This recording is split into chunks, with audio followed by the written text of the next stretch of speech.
તો વાત કરીએ થાનગઢની તો થાનગઢ નગરપાલિકામાં ભાજપનો વિવાદ પહોંચ્યો છે ચરમસીમાએ। ત્યારે આમ આદમી પાર્ટીના નેતા રાજુ કપરાડાનું નિવેદન સામે આવ્યું છે, જ્યાં જિલ્લા પ્રમુખ અને ધારાસભ્યનું ગ્રુપ સામસામે મેદાનમાં આવ્યું છે।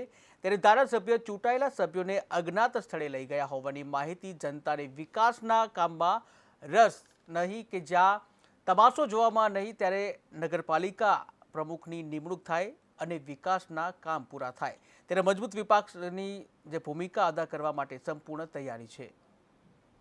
નગરપાલિકાની ચૂંટણીમાં જે ચૂંટાયેલા ભાજપના સભ્યો છે, આ સભ્યોને ક્યાંક ને ક્યાંક ગોધી રાખવાના સમાચાર મળ્યા છે।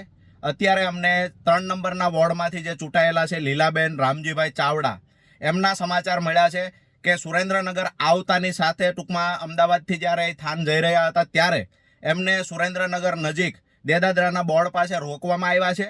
એમના દ્વારા જે કહેવામાં આવ્યું છે, ટેલિફોનિક અમોને જે જાણ કરવામાં આવી છે એ મુજબ પોલીસ દ્વારા રોકવામાં આવ્યા છે। આ પોલીસના કપડાં હોય એવા કપડાં પહેરીને જે લોકોએ એમને રોક્યા છે એ લોકો પોતે પોલીસ હોવાની ઓળખ આપે છે, અને થાનગઢમાં આજે પ્રમુખનું વોટિંગ પૂરું થઈ જાય ત્યાર પછી જ તમને અહીંયાથી જવા દેવામાં આવશે, આવું કહેવામાં આવી રહ્યું છે।